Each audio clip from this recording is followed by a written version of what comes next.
Nah, ini nih, ini yang sempat ada perdebatannya. Jadi kita bisa melakukan if, elif, else ya di Python juga sama. Jadi untuk bikin percabangan gitu ya, untuk menentukan ini masuknya kemana gitu ya, bisa menggunakan if, elif, else ya. Jadi kita ini langsung saya praktekkan aja.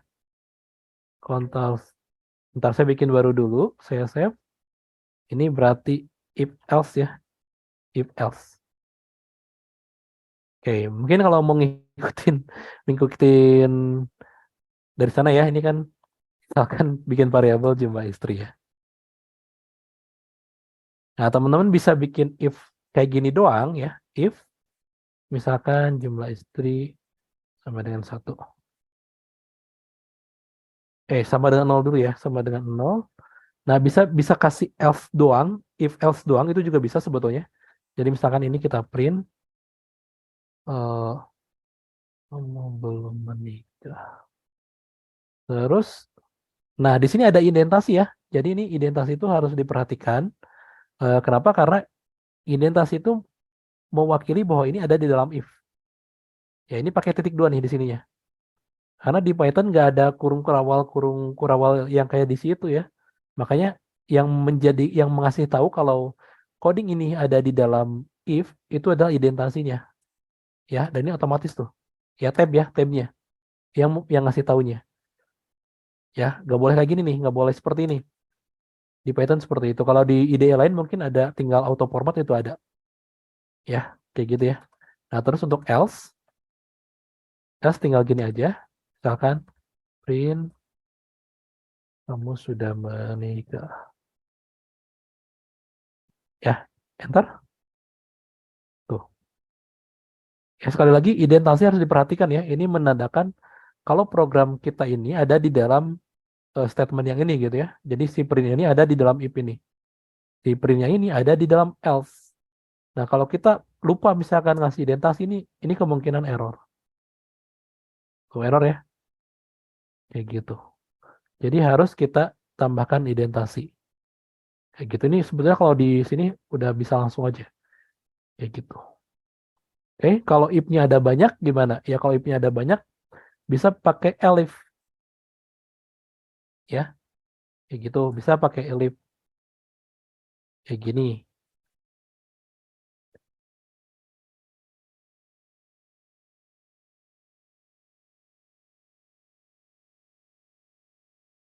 ya. Kayak gitu.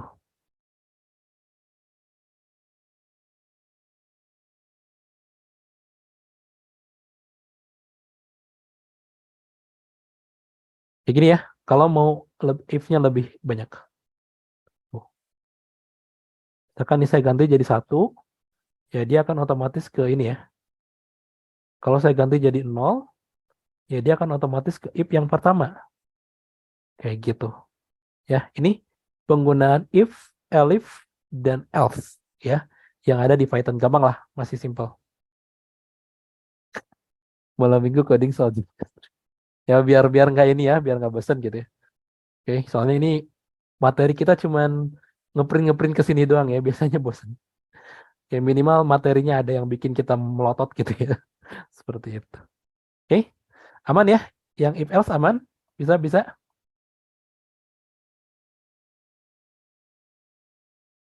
Aduh itu, Bang. Ini ada Kang Iwan ya dari Cibubur, Kang Iwan Cibubur. Malam Kang Iwan. Aman aman aman ya. Oke, jumlah mantan juga boleh. Baru di. Baiklah. Oke, kita lanjutkan. Oke, ini for.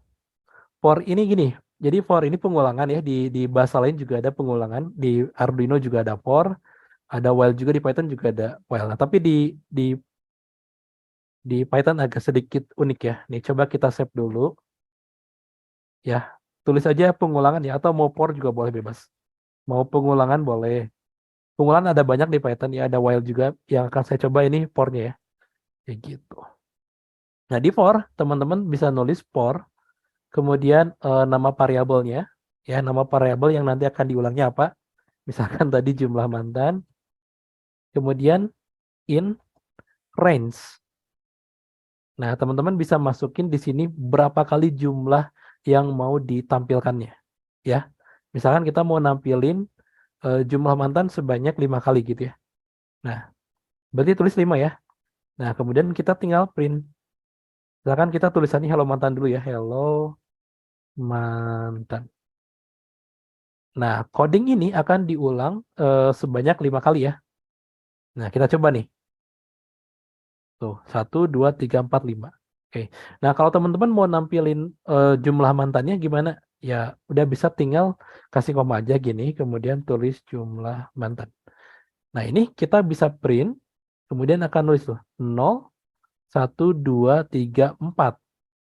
Nah, di sini kenapa apa namanya? Dimulainya dari 0 ya? Dikarenakan ya memang komputer itu kayak gitu ya, khususnya untuk pemrograman Python. Dimulainya itu memang dari 0, tidak dari 1 gitu ya. Jadi kalau kita nulis 0 di sini, ya akan munculnya seperti ini gitu ya. Kalau mau dimulai dari 1 gimana? Ya, teman-teman bisa gunakan gini aja. Bisa misalkan tulis jumlah mantan sama dengan jumlah mantan ditambah 1 ya, menggunakan increment ya. Bisa menggunakan increment, increment. Tuh, ya kalau mau dimulai dari 1 seperti ini. Ya, kayak gitu ya. Tinggal nambahin satu baris coding aja, increment. Jadi 0 itu ditambah 1. Kayak gini. Kalau nggak mau ya udah dari 0 aja ya udah gitu. Nah, terus ada lagi. Misalkan kita mau nulis, misalkan contoh ya, kita nulis 10. Berarti dia akan tampil 10 ya. Gini. Nah, di Python itu teman-teman bisa apa ya disebutnya? Membatasi awalnya. Karena kalau gini teman-teman kan ini awalnya dari 1 ya.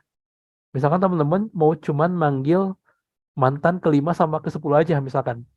Nah, bisa ditulis aja di sini 5,10. Kita enter.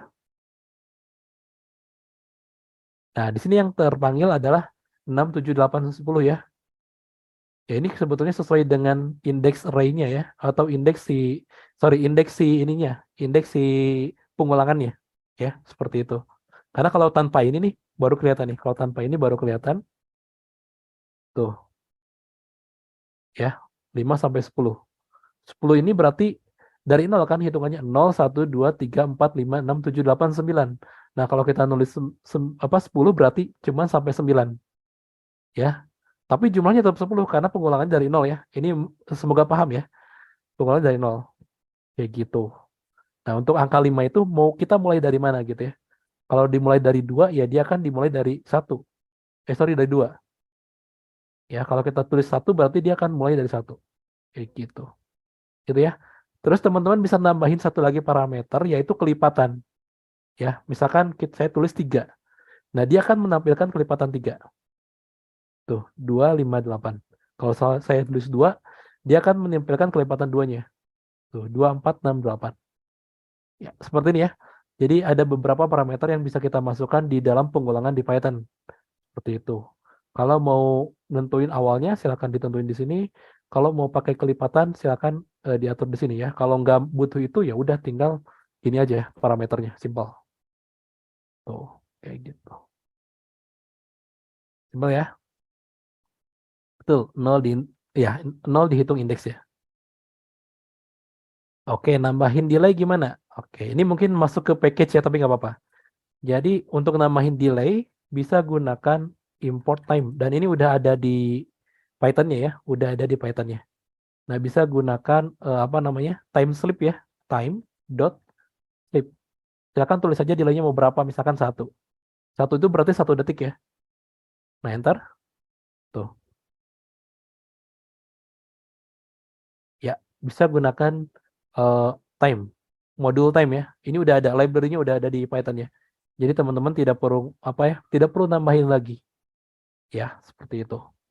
Kalau bisa juga seperti ini, untuk cara nambahin modul itu bisa juga seperti ini.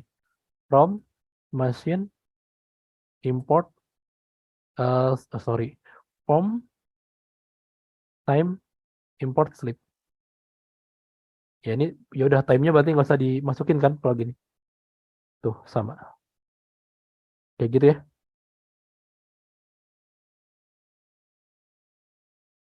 Iya betul. While perulangan tidak terus betul. Betul, while nanti kita pakai untuk bikin looping ya. Looping looping unlimited ya. Looping tidak terbatas, betul tuh kata Kak Julia. Kalau kalau for bisa diatur mau berapa. While juga sebenarnya bisa diatur sih. While juga bisa diatur, bisa kita tentukan. Cuman memang tidak segampang for gitu. Kalau for itu udah satu paket komplit seperti itu. Tapi memang while rata-rata digunakan untuk looping atau looping unlimited ya. Kalau di Arduino point loop ya, bisa digunakan sebagai itu. Kayak gitu. Oke. Nah, selanjutnya adalah input, teman-teman. Jadi input ini untuk kita masukin tipe data ya, data ataupun input ya. Misalkan mau masukin panjang, lebar, tapi ini yang diinput oleh user. Ya dari selnya ke selnya seperti itu. Simpel ya, tinggal gini aja. Nah, ini langsung kita praktekkan aja deh, biar gampang. Control new, kita save input dot input aja. Nah, oke, kita bikin dulu variabelnya mau input apa ya. Misalkan teman-teman mau input nama, ya udah tulis nama gitu ya. Kemudian input. Nah, di dalam kurung masukin perintahnya ya. Misalkan masukkan nama. Kayak gini. Aduh, kebiasaan DC. Nah, misalkan ya.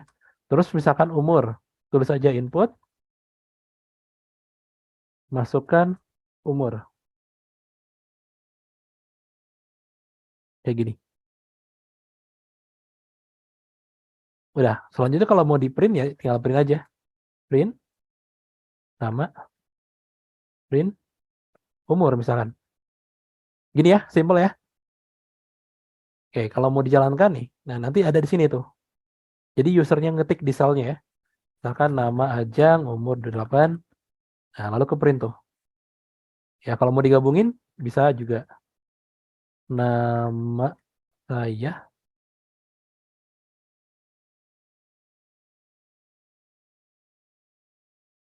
Nah, kemudian umur. Nah, misalkan gini, kalau mau digabungin. Nah, kita masukin lagi. Tuh. Ya, itu input ya. Simpel kok. Masih sederhana input ya.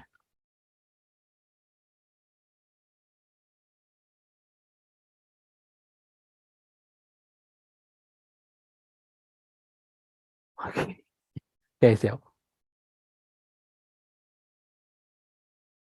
Aman ya. Baik, nah kalau misalkan kita mau apa ya input tipe data lain ya, misalkan teman-teman mau nulis input lebar dan panjang, misalkan mau ngitung luas ya, masukkan lebar, masukkan panjang. Nah, misalkan kita bikin tipe data baru hasil lebar dikali panjang kan ya. Nah, kemudian kita print misalkan hasilnya adalah misalkan koma hasil. Nah, kita coba. Nah, ini pertama nggak error ya, tapi nanti selanjutnya error. Misalkan lebarnya 28, panjangnya 10. Nah, di sini error. Ya, karena ketika kita masukin input, ini otomatis dia itu akan string ya. Datanya akan string, akan teks. Nah, kita perlu ngubah dia ke int. Pakai casting ya, kayak tadi ya. Tinggal ke sini aja. Tulis int. Nah, kayak gini. Int dalam kurung variabelnya gitu ya. Nah, tinggal gini aja. Tuh, teman-teman bisa lihat di variabel semua di sini ya. Lebar ini string tuh, ada kutipnya ya. Panjang juga string. Nah, jadi kita harus bikin casting dia ya, atau kita ubah dia ke dalam apa namanya? Ke dalam integer gitu ya, seperti itu. Nah, sekarang baru aman nih. 20 misalkan ya lebarnya, panjangnya misalkan 90. Tuh, baru bisa kayak gitu. Oke, gimana? Masih bisa ngikutin?